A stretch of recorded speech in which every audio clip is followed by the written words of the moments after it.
প্রতি বছর পয়লা জানুয়ারি কল্পতরু উৎসব পালিত হয়। এই উৎসবটির সূচনা হয়েছিল 1886 সালের পয়লা জানুয়ারি।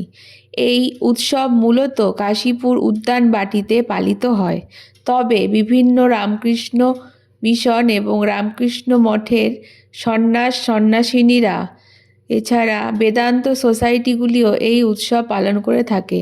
দক্ষিণেশ্বর কালী মন্দিরে রামকৃষ্ণ অনুগামীরা এই দিন গোটা দেশ থেকে পুজো দিতে আসেন। দিনটি পালন করা হয় রামকৃষ্ণ পরমহংসদেব নিজেকে ঈশ্বরের অবতার বলে দিন ঘোষণা করেছিলেন।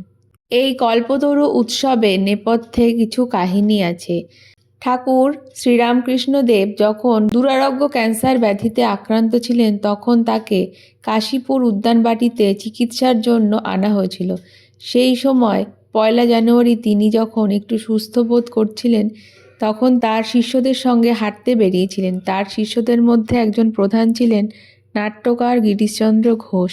কাশীপুর উদ্যানবাটির একটি গাছতলায় দাঁড়িয়ে রামকৃষ্ণদেব তাকে জিজ্ঞাসা করেন যে, গিরিশ, তোমার কি মনে হয় যে আমি কে?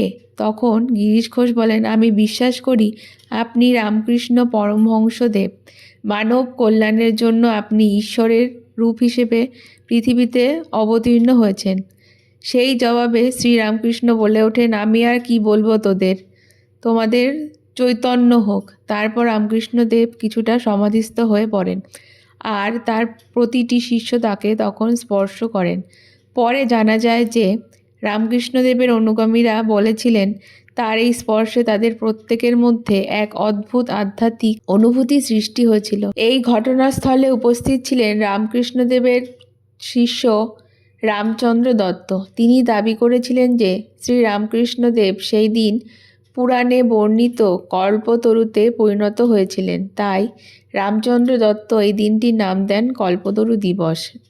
আজ এই কল্পতরু দিবসই কল্পতরু উৎসব নামে পরিচিত। পুরাণ অনুসারে স্বর্গের নন্দনকাননে পারিজাত গাছ নামে একটি বিশিষ্ট বৃক্ষ রয়েছে, যাকে কল্পতরু বলা হয়। সমুদ্র মন্থনের সময় সমুদ্র থেকে দেবী লক্ষ্মীর সাথে সাথে অমৃত, ঐরাবত, কৌস্তভ মুনির সাথে সাথে এই কল্পতরু বৃক্ষটিও উঠে এসেছিল। পরবর্তীতে দেবরাজ ইন্দ্র এই গাছটিকে নন্দনকাননে স্থাপন করেছিলেন। শ্রীকৃষ্ণ তার স্ত্রী সত্যভামার আবদারে এই গাছটি পৃথিবীতে নিয়ে এসেছিলেন। এই বৃক্ষকে কল্পতরু বলা হয়, তার কারণ হলো এই বৃক্ষের কাছে যা চাওয়া যায় তাই পাওয়া যায়। এই ঘটনার সঙ্গেই মিলিয়ে কল্পতরু উৎসবের শুভ উদ্বোধন হয়েছিল। এই উৎসবের দিনে সকালে বিশেষ পূজাপাঠ, চণ্ডীপাঠ, হোম ইত্যাদি করা হয়। রামকৃষ্ণদেবের গৃহী এবং সন্ন্যাসী উভয় ভক্তরা এই উৎসব পালন করে থাকেন। ধ্যান জপের মাধ্যমে আধ্যাত্মিক পরিবেশ তৈরি করা হয় এবং রামকৃষ্ণদেবের বাণী পাঠ এবং তার জীবনীর উপর আলোচনা করা হয়। ভক্তদের কাছে জাগতিক চাওয়া পাওয়ার অনেক ঊর্ধ্বে ওঠার অর্থ চৈতন্য লাভের পথ খুঁজে পাওয়ার জন্য কল্পতরু উৎসব পালন করা হয়। এরকম আরও ভিডিও পেতে আমাদের চ্যানেলটিকে অবশ্যই সাবস্ক্রাইব করে দেবেন। ধন্যবাদ।